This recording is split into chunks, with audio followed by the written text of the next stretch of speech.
Pouco depois do retorno ao país dos políticos anistiados em 1979, a oposição viveu um dilema: permanecer no MDB, acrescentando apenas um P, conforme mandava a nova legislação, ou fundar novos partidos. José Fogaça, um político da nova geração e gaúcho como Leonel Brizola, também teve que decidir. Evidentemente que eu lia Marx e Engels, mas eu não tinha um padrão ortodoxo ideológico, não é?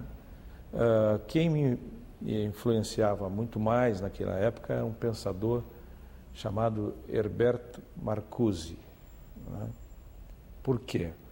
Porque ele era muito mais capaz de ver esta rebeldia de comportamento, né?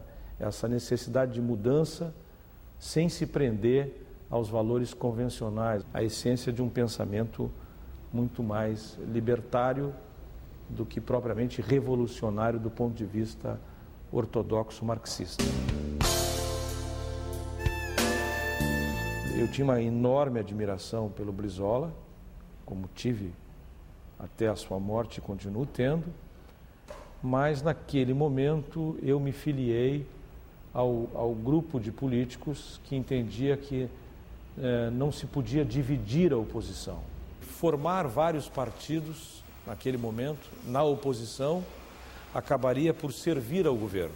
Isso nos levou a entender que a melhor resposta naquele momento, né, mesmo aqueles que tinham um vínculo trabalhista de família, como no meu caso, não é, passamos a adotar uma estratégia de unidade, né, de manter o MDB. Quando essa estratégia unitarista começou a dar certo, os estrategistas do governo perceberam que era preciso minar ainda mais essa estratégia. Aí a lei de 1980 sutilmente estabeleceu que nenhum partido poderia começar por M, como MDB.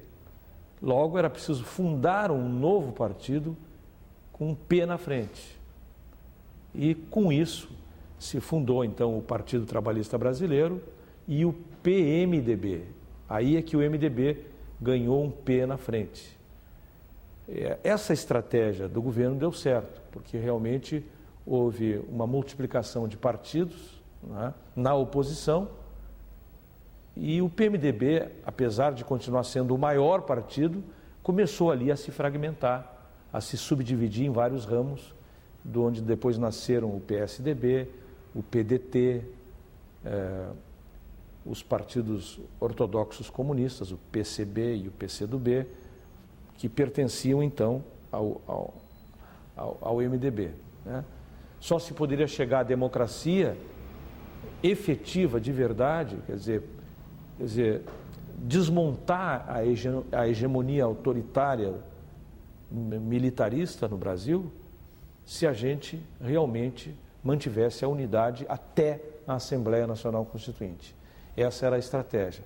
Mas a estratégia não vingou, porque nós chegamos na Constituinte já com vários partidos.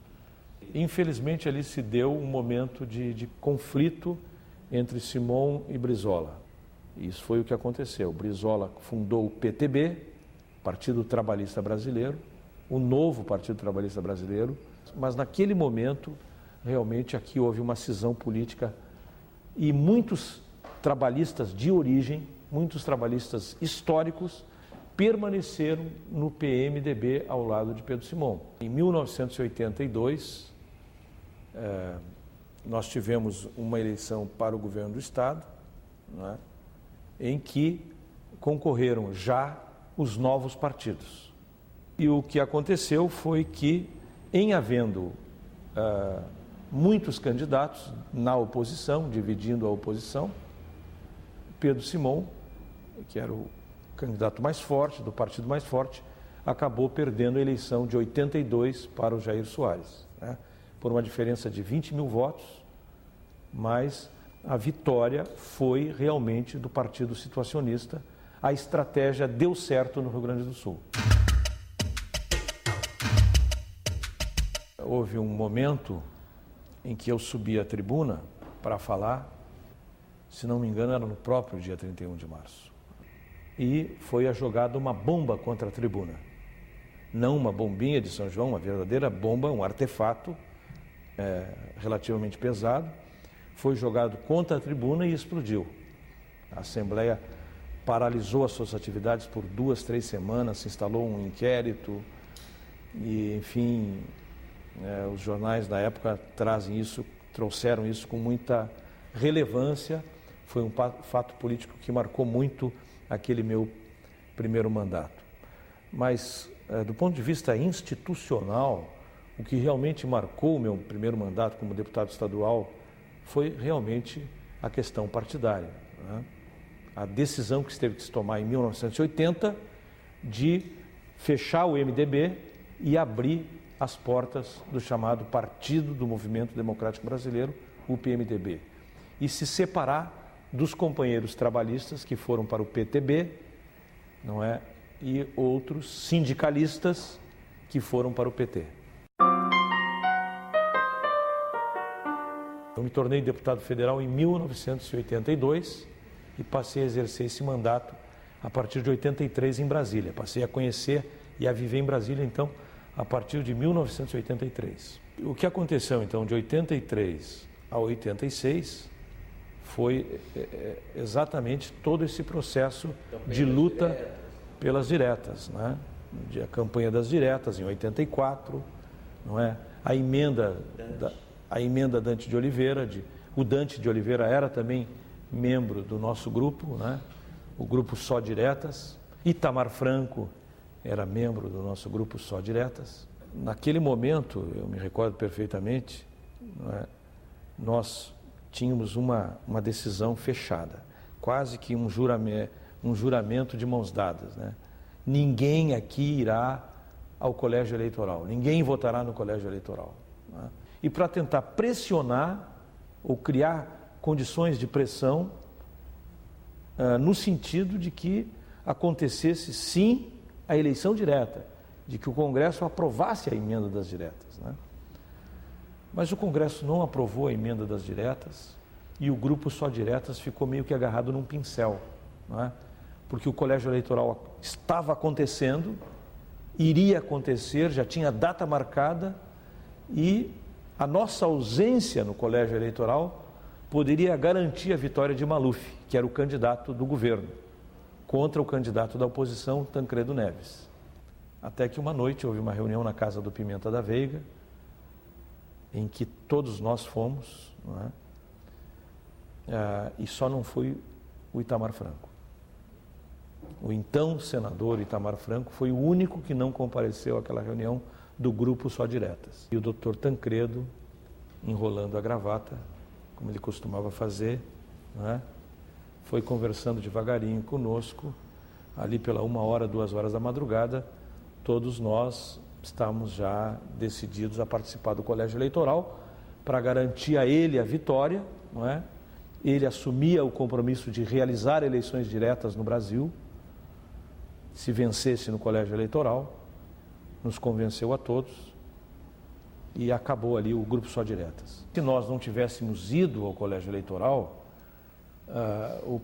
o Paulo Maluf seria o presidente da República e não Tancredo Neves. E havia naquela época, como se supõe, voz corrida, um acordo meio tácito de que se houvesse diretas seria Ulisses e se houvesse o colégio seria Tancredo, o candidato? Não havia acordo, não é? Havia uma noção tácita e quase consciente, não é, de todo mundo de que o doutor Tancredo tinha muito mais amplitude no colégio eleitoral do que o doutor Ulisses. O doutor Ulisses era muito frontal em relação à ditadura, não é? O doutor Ulisses tinha propostas muito mais imediatistas do ponto de vista da democratização. Portanto, tinha compromissos mais contundentes de ruptura com o modelo autoritário. O doutor Tancredo Neves, mesmo sendo sempre um democrata, nunca deixando de ser um democrata, era um homem mais conciliador, tinha um espírito de conciliação maior e, portanto, ele conseguia penetrar naquela faixa intermediária de representação política, não é?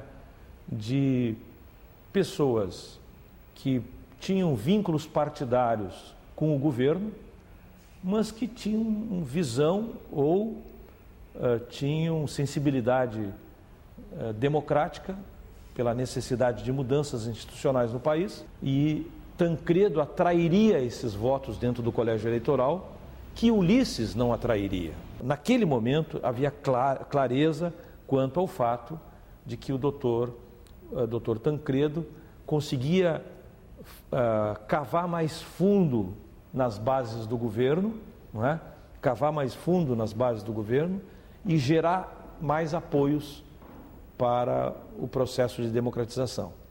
Tanto cavou mais fundo nas bases do governo que atraiu José Sarney, o senador José Sarney, né, para apoiar a sua candidatura, tornar-se o seu candidato a vice-presidente. Documento da liberdade, da dignidade. Eu fui deputado federal de 83 a 86, a 87, né? Mas nas eleições de 86, o que aconteceu foi o seguinte: Pedro Simão era o candidato a governador e nós tínhamos alguns deputados federais muito importantes aqui no Rio Grande do Sul. A sublegenda, que num certo momento ajudou o governo aqui no Rio Grande do Sul, nessa eleição de 86 foi o que garantiu a derrota então do governo militar. E aí nos elegemos Bisol e eu, senadores, juntamente com Pedro Simão, governador. Então, como era 1986, era o ano da convocação da Assembleia Nacional Constituinte, era o ano da eleição dos deputados e dos senadores constituintes. Então, a minha vida no Senado, ela começou como senador constituinte. Tinha sessões do Senado, propriamente, e sessões da Constituinte. Mas quase não havia espaço para o Senado existir, né? Praticamente 95% do tempo era dedicado a escrever a nova Constituição, porque nós começamos tábula rasa, como se fosse escrever um livro em branco, né? A partir de um livro em branco, escrever a Constituição do ponto zero, né? Ninguém aceitava que a Constituição tivesse um modelo inicial. Ninguém aceitava que a Constituição tivesse uma proposta ou uma sugestão vinda do Executivo. Tinha que começar do zero. Nem aquela comissão de notáveis que foi convocada por José Sarney para constituir, através do Afonso Arinos e outras figuras, né? Paulo Brossard e outras figuras realmente notáveis, não se aceitava politicamente que houvesse um mínimo pré-estabelecido. E foi o que fizemos. Isso nos custou muito tempo. A Constituinte durou quase 2 anos, né? O país cansou, o país se irritou muito com essa demora, né? O país ficou paralisado, né? Economicamente. Nesse período, o país passou pela maior inflação da sua história, né? Mas, uma vez terminada a Constituição, terminado o texto da Constituição, aflorou dali um modelo democrático, institucionalmente estável, que dura até hoje.